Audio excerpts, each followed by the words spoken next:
शरणं श्रेयस्वरूप चरणों शरणं। जय सद्गुरुदेव जय पद शरणं श्रेयस्वरूप चरणों शरणं।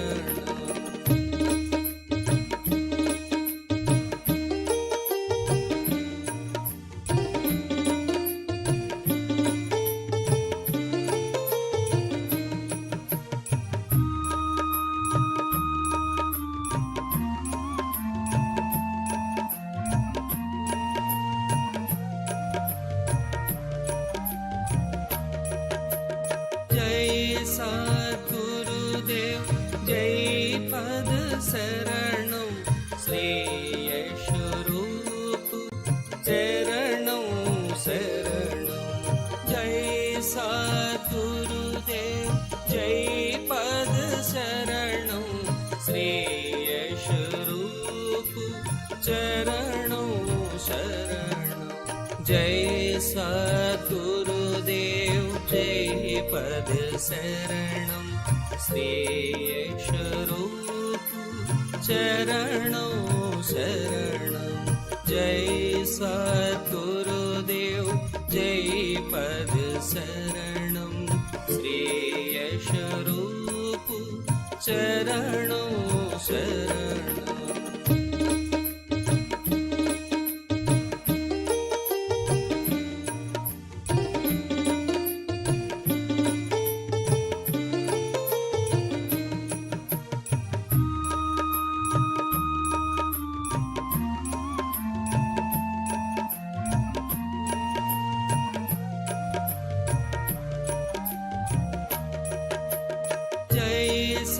सद्गुरुदेव जय पद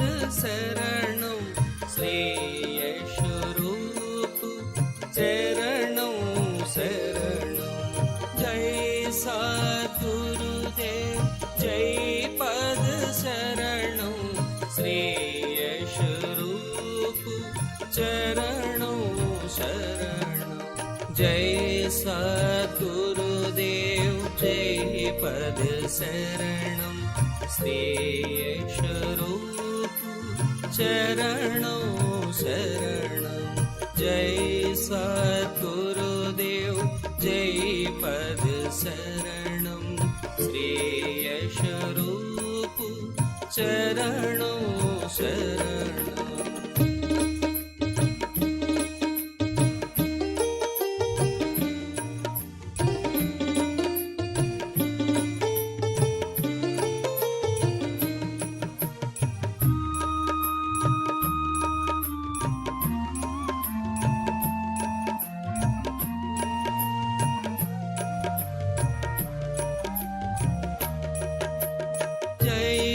सद्गुरुदेव जय पद शरणं श्रेयस्वरूप चरणों शरणं। जय सद्गुरुदेव जय पद शरणं श्रेयस्वरूप चरणों शरणं। जय सद्गुरुदेव जय पद शरणं श्रेयस्वरूप चरणों शरणं। जय सद्गुरुदेव जय पद शरणं श्रेयस्वरूप चरणों शरणं।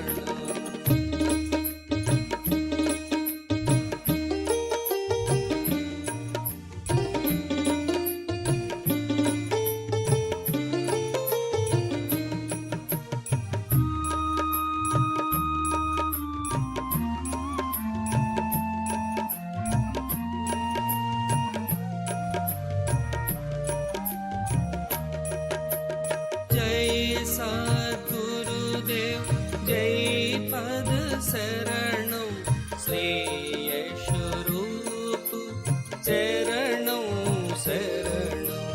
जय सद्गुरुदेव जय पद शरणं श्रेयस्वरूप चरणों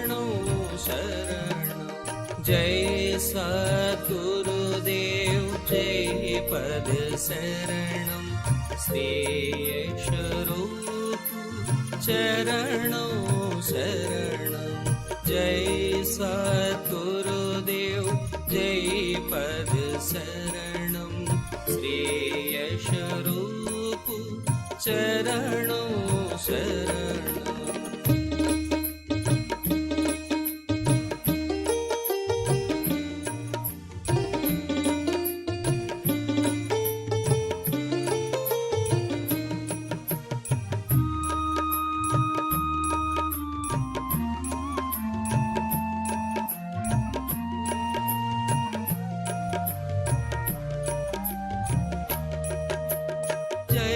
सद्गुरुदेव जय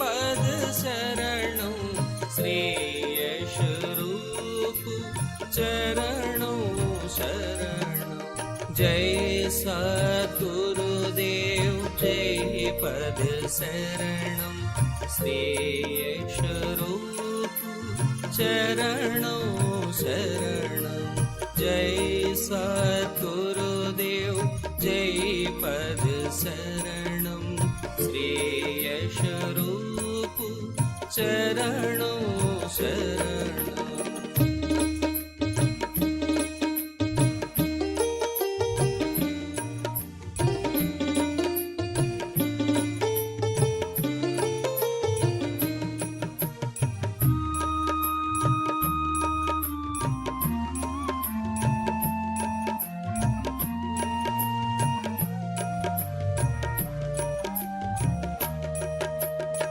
जय सद्गुरुदेव जय पद शरणं श्री यशरूप चरणों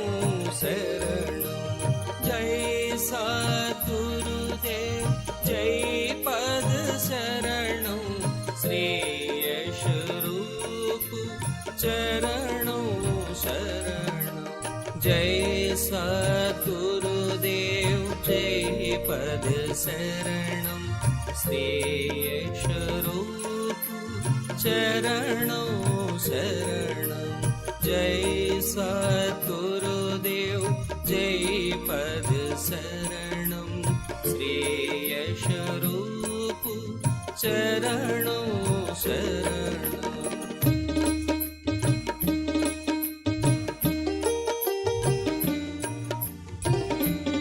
जय सद्गुरुदेव जय पद शरणं श्री यशरूप चरणों शरणं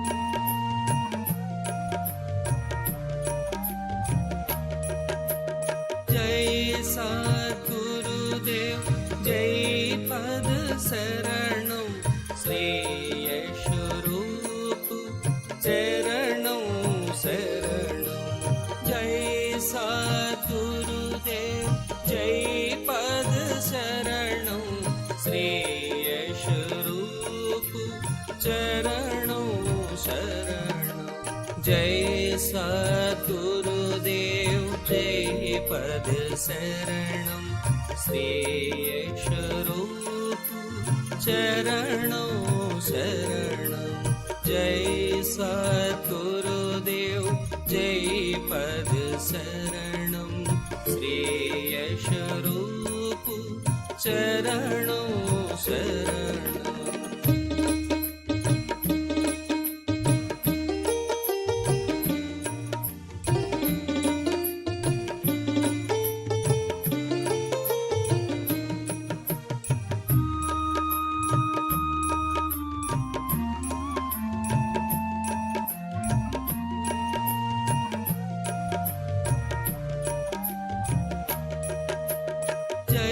सद्गुरुदेव जय पद शरणं श्री यशरूप चरणों शरणं जय सद्गुरुदेव जय पद शरणं श्री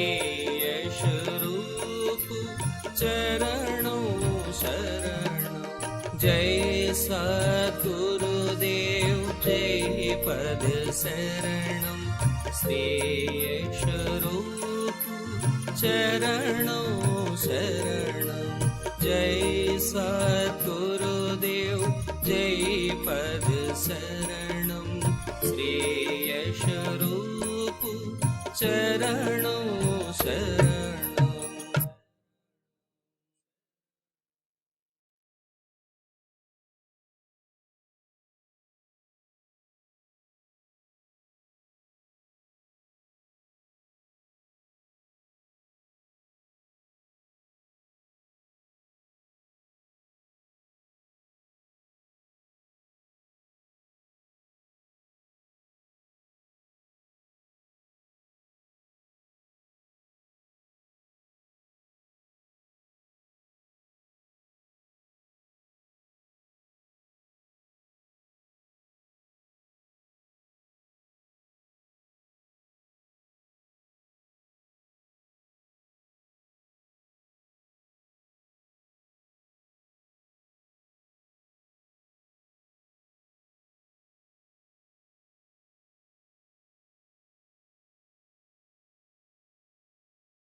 माता और बंधु, अभी एक भजन होगा और भजन के साथ साथ सभी भाई बहन अपने अपने इष्ट का ध्यान करेंगे। ध्यान कैसे करें, बहुत शॉर्ट में ध्यान करने का तरीका मैं आपके सामने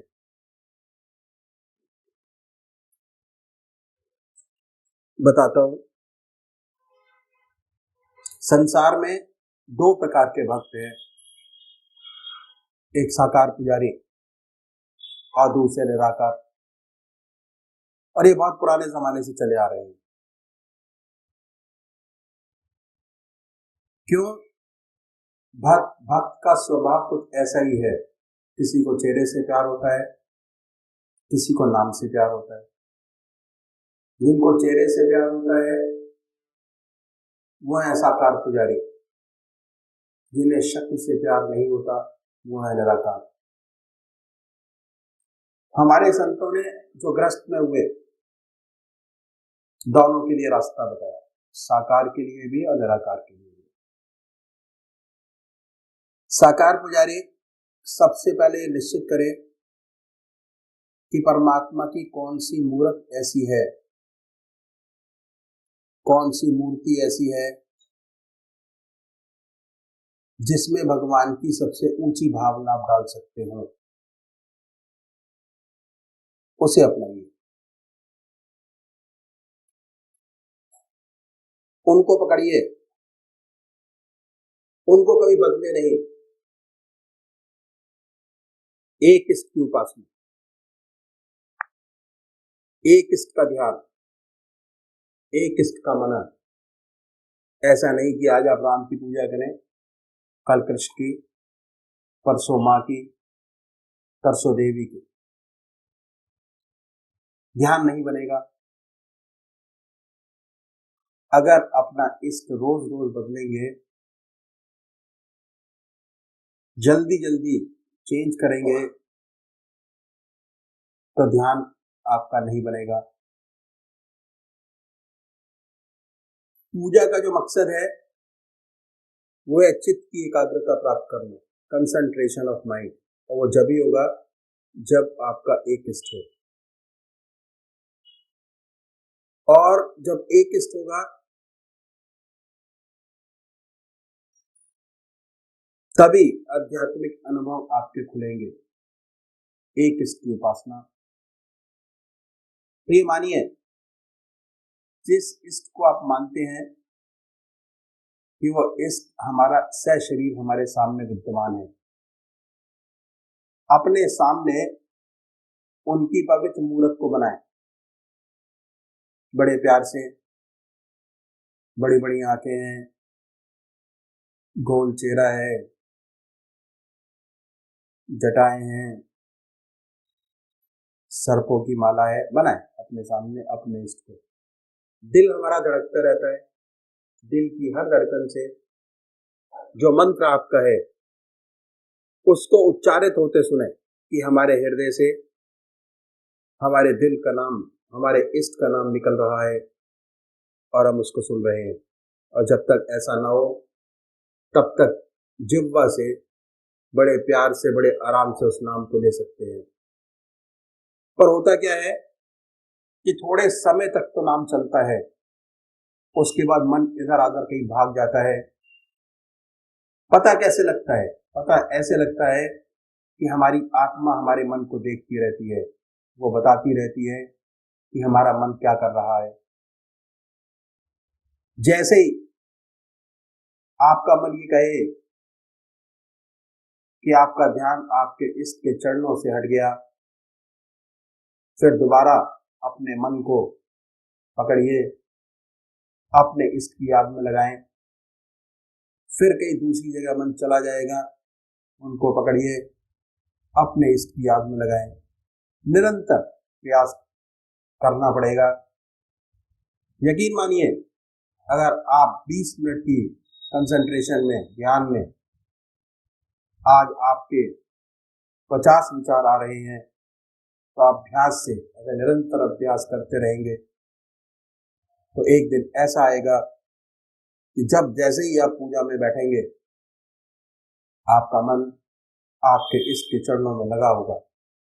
दूसरे वो भाई हैं निराकार भगवान के उपासक हैं, ओम, अल्लाह, वाहिगुरु, बड़े प्यार से बैठे,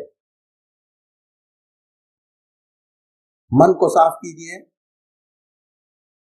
और ये महसूस करें कि हमारे दिल से ओम नाम निकल रहा है और हम उसको सुन रहे हैं बड़े प्यार से। ओम ओम ओम। जैसे कोई दूसरा विचार आए उन विचारों को हटाइए, फिर अपने इष्ट की याद में लगिए, अल्लाह अल्लाह, बड़े प्यार से। सांसारिक विचार आएंगे, उनको हटाएं, फिर अपने इष्ट की याद में लगे, फिर हटाएं, फिर अपने इष्ट की याद में लगे। तो अभी एक भजन होगा और भजन के साथ साथ सभी भाई बहन अपने अपने इष्ट की याद में बैठेंगे।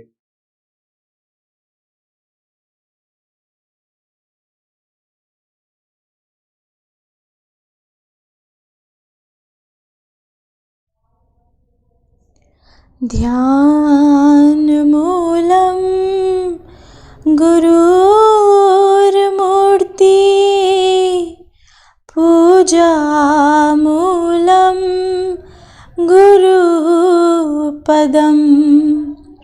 मंत्रमूलम गुरुर्वाक्यम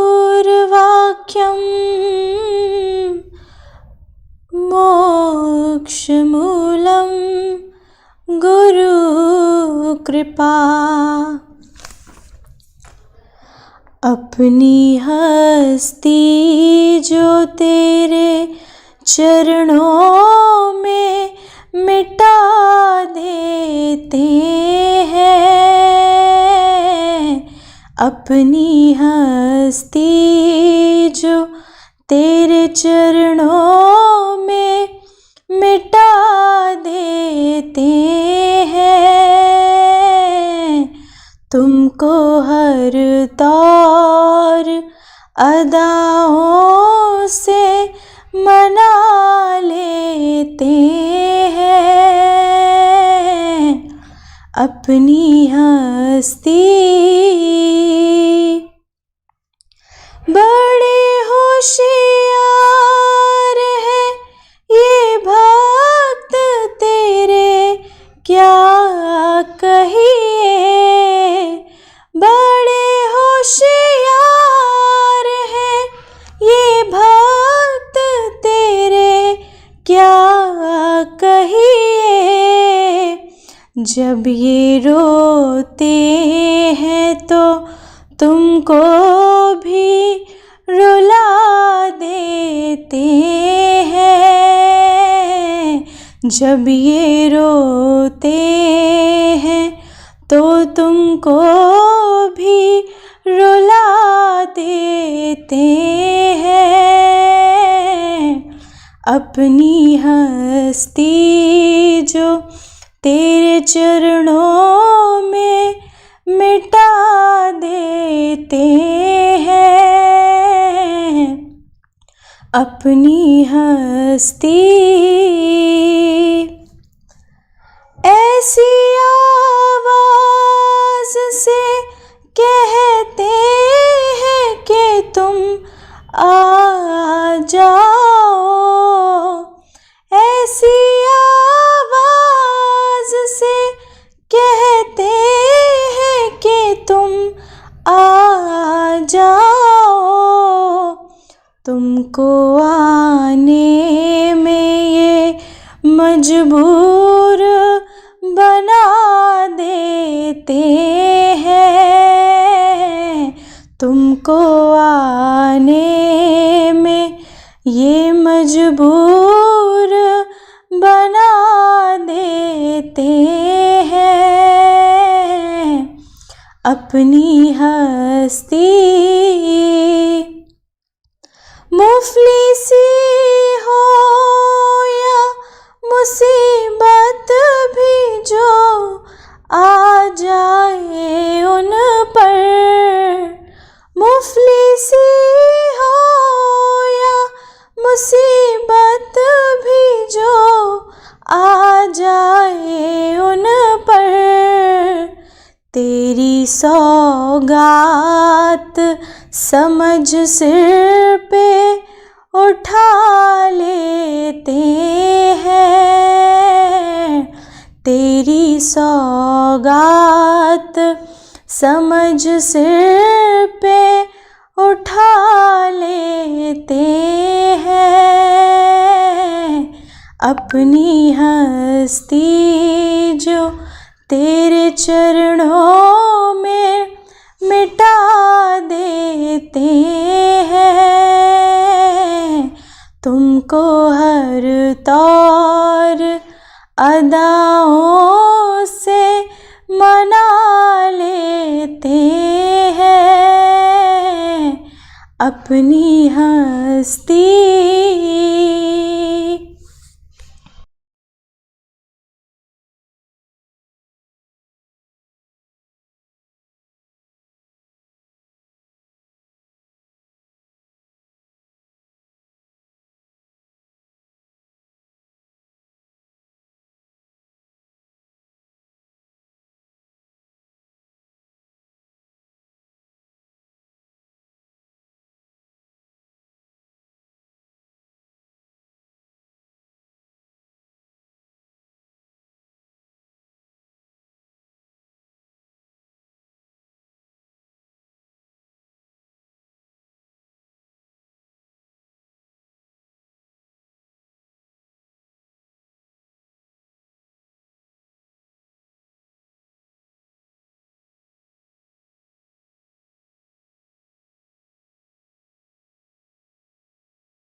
प्रकार के व्यक्ति हैं, एक साकार पुजारी और दूसरे निराकार। बहुत पुराने जमाने से चले आ रहे हैं, इनमें कोई नई बात नहीं। इनमें आपस में झगड़े भी होते हैं, वाद विवाद भी चलते हैं, लेकिन ये सब होते हुए आज तक दोनों कायम हैं।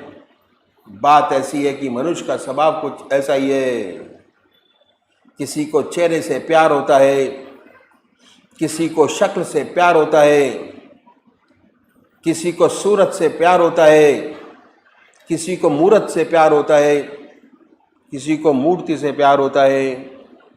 जिन्हें शक्ल से प्यार नहीं होता, जिन्हें शक्ल से प्यार होता है वो है साकार पुजारी, जिन्हें शक्ल से प्यार नहीं होता वह निराकार। इन संतों ने दोनों के लिए रास्ता बताया। जो साकार पुजारी है उनका सबसे ऊंचा काम एक इष्ट, एक मूर्त का निश्चित करना। अपनी आत्मा से पूछिए कि परमात्मा की कौन सी मूर्त आपको सबसे ज्यादा प्यारी लगती है, जिसमें भगवान की सबसे ऊंची भावना डाल सकते हो, उसे अपनाइए, उसे अपना इष्ट माने, उसे कभी बदले नहीं, उसी की पूजा करें, उसी का ध्यान करें, उसी को याद करें, उसी को समर्पित करके हर भाव करें। अगर रोज रोज कभी आप राम की पूजा करेंगे, कभी कृष्ण की, कभी मां की, तो इसका विशेष लाभ नहीं होगा। दरअसल में पूजा का जो मकसद है वो चित्त की एकाग्रता प्राप्त करना है। और उससे ऊपर उठे तो मैं ये कहूंगा कि चित्त की वृत्तियों का निरोध प्राप्त करना, ऐसी हालत जिसमें विचार शून्यता आ जाए वह जब ही हो सकता है जब आपका एक इष्ट हो। पूजा कैसे करें? कुशा या कंबल का आसन हो, धूप बत्ती अगरबत्ती जलाएं, साफ सुथरी चादर बिछी हो, रात्रि के वस्त्र बदल कर बैठे। अगर स्नान नहीं कर सकते तो कोई बात नहीं, मुंह हाथ धोकर सुख आसन से बैठे। फिर कल्पना करें कि आपका इष्ट सह शरीर आपके सामने विद्यमान है। फिर कोई भक्ति भरा भजन गाइए तो क्या होगा? आपके बहिर्मुखी विचारों की दुनिया से मन हटकर अपने इष्ट देव की तरफ लग जाएगा, अपने ईश्वर की तरफ लग जाएगा। इसके बाद जब आप ध्यान करेंगे तो ध्यान बनेगा। पहले बाहर ध्यान बनाइए, जब ध्यान बाहर की तरफ बन जाए, उस पवित्र मूर्ति को हृदय में उतारिए। बड़े प्यार से, बड़े ध्यान से, बड़े प्रेम भाव से, बड़े समर्पित भाव से, इतने प्यार से बैठाए कि ना कोई दूसरा विचार रह जाए, ना ख्याल। हमारी आत्मा हमारे मन को देखती रहती है, बताती रहती है कि हम क्या सोच रहे हैं। जब मन हट जाए और आत्मा कहे कि मन भागा, तो फिर प्यार से इस मूर्ति पर अपने मन को जमाएं। फिर ना कोई विचार रहेगा, ना ख्याल। जब चेतन अवस्था में लौटेंगे, उसी के ध्यान में लौटेंगे, उस समय आपको बड़ी सुंदर अनुभूति होगी कि आपका हृदय मस्तक आनंद से भर गया।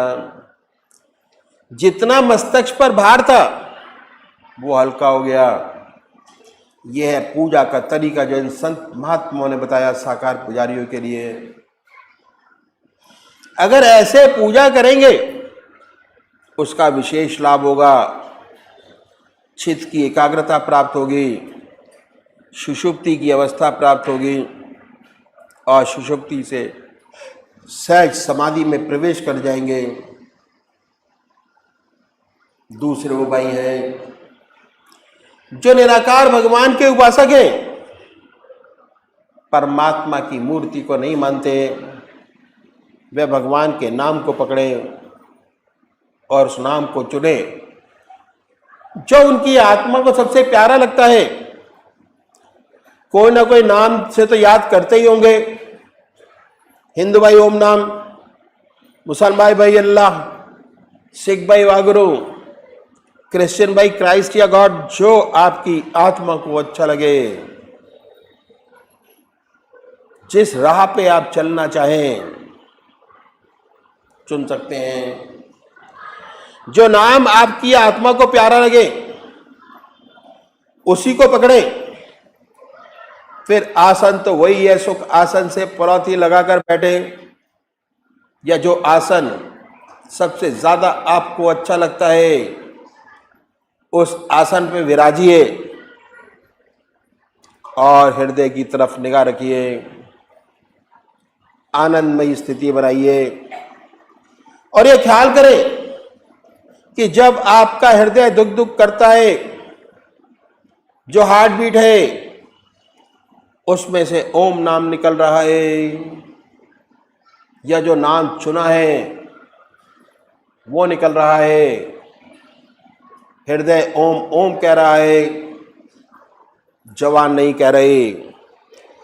मानसिक जाप, शुरू में आपको मानसिक जाप करते हुए दिक्कत होगी, मन भटकेगा, मन भागेगा, इधर आधर के विचार आपके मन के अंदर आएंगे।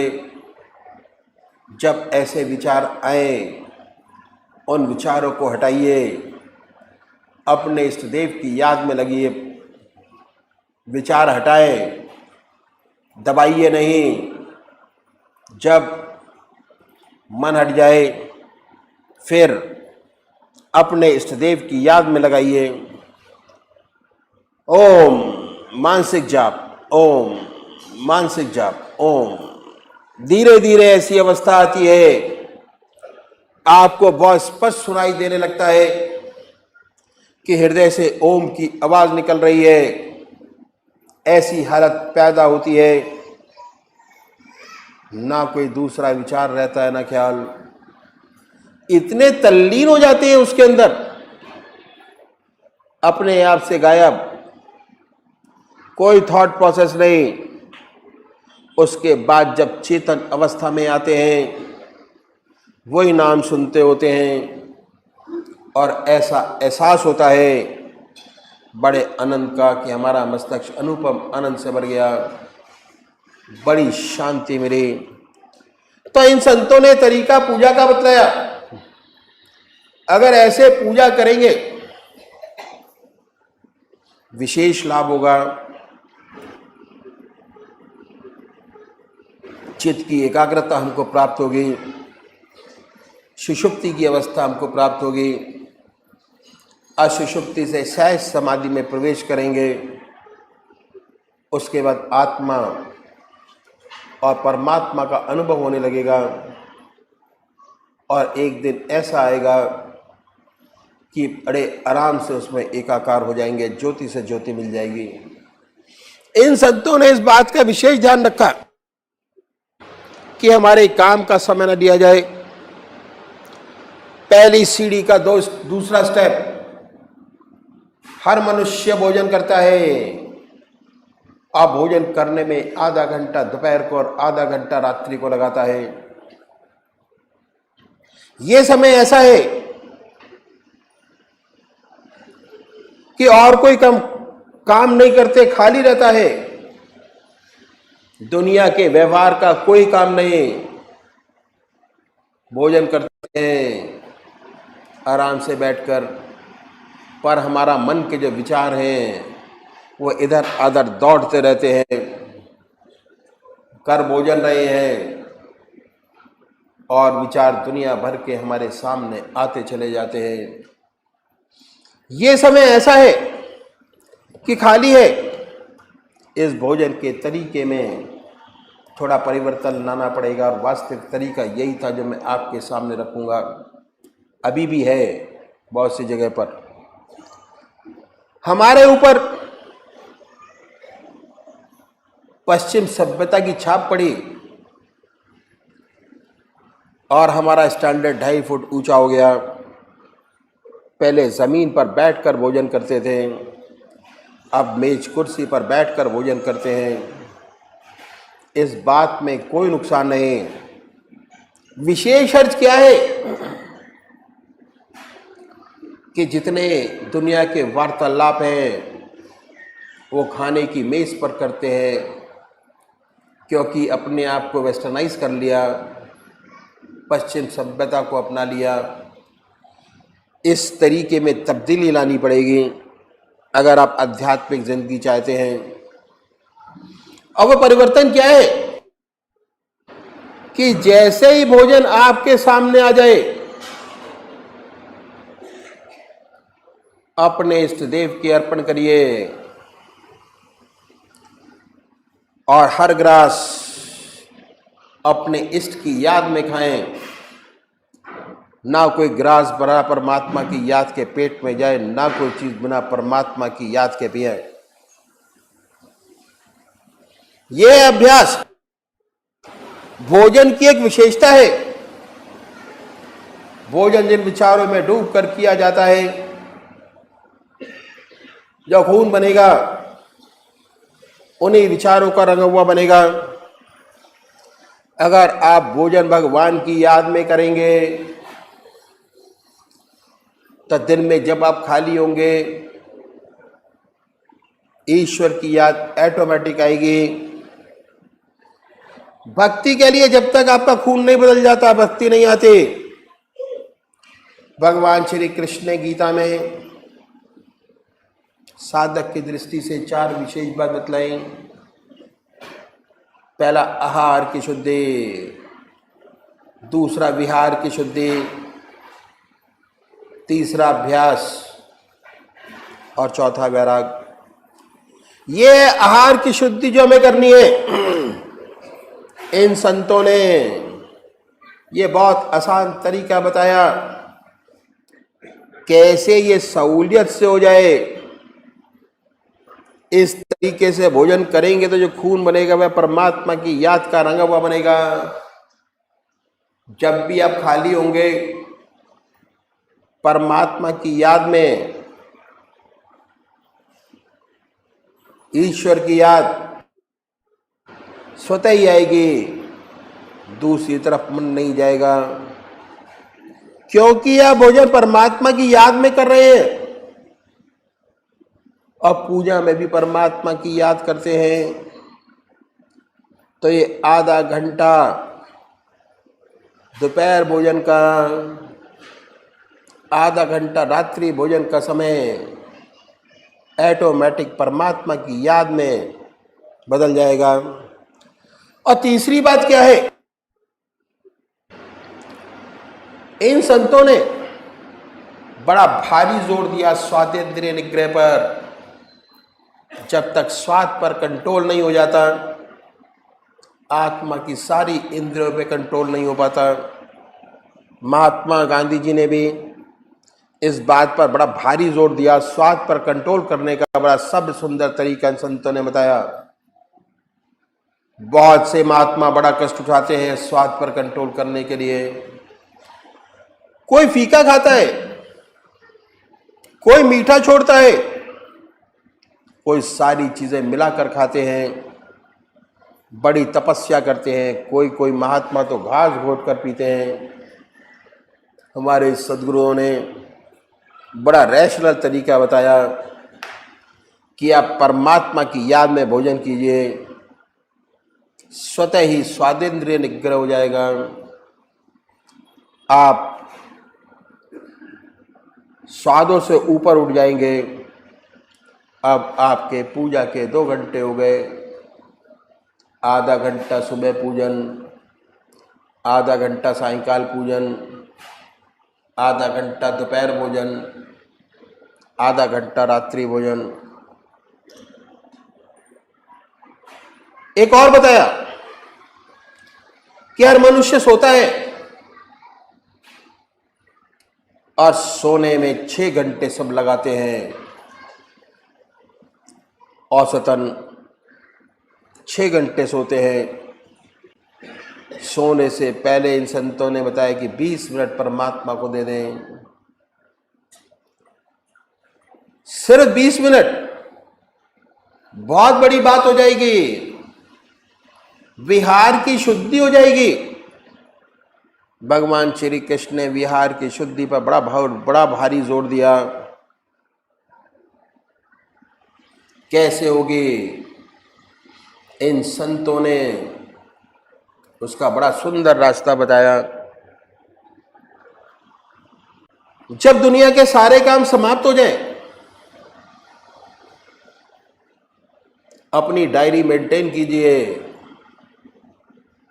बड़े प्यार से बैठ के दुनिया के सारे काम जितने आज किए जो कल करने हैं, बड़े आराम से उस डायरी के ऊपर लिखिए। उसके बाद जो जो समय आपने परमात्मा की याद में व्यतीत किया, वो भी लिख डालिए। अगर सच्चे मन से आपने पूजा की, परमात्मा को याद किया समर्पण के साथ, तो उस डायरी के ऊपर सबसे ऊपर के खाने पे लिखिए आधा घंटा प्लस। शाम को अगर सही तरीके से पूरे समर्पित भाव से ध्यान किया, लिखिए आधा घंटा प्लस। उसके बाद लिखिए भोजन परमात्मा की याद में आपने किया, लिखे आधा घंटा प्लस। रात्रि को परमात्मा की याद में भोजन किया, लिखिए प्लस। उसके बाद अगर सोने से पहले आपने 20 मिनट परमात्मा को दिए, लिखिए 20 मिनट प्लस। 24 बटे जितने घंटे जैसे लेखा जोखा अपने घर का बनाते हैं, हर चीज की प्लानिंग करते हैं कि अगले महीने कितना पैसा कमाना है और किस किस हेड में खर्च करना है। चाहे वो किसान हो, चाहे वो घर का आदमी हो, चाहे वो बिजनेसमैन हो, चाहे किसी भी तरीके का साधक हो, अगर इस तरीके से आप इस चीज़ को भी मेंटेन करेंगे तो आपको जिज्ञासा बनी रहेगी कि 24 में से 2 घंटे परमात्मा की याद, 22 घंटे दुनिया का काम। महाराज जी ने तो बड़ा सुंदर तरीका बताया कि 24 घंटे अखिल भारतीय सत्संग सत्संग में 24 घंटे परमात्मा की याद की जा सकती है, पर अभी तो हमारे 2 ही घंटे बने। कैसे और इसको आगे बढ़ाया जा सकता है?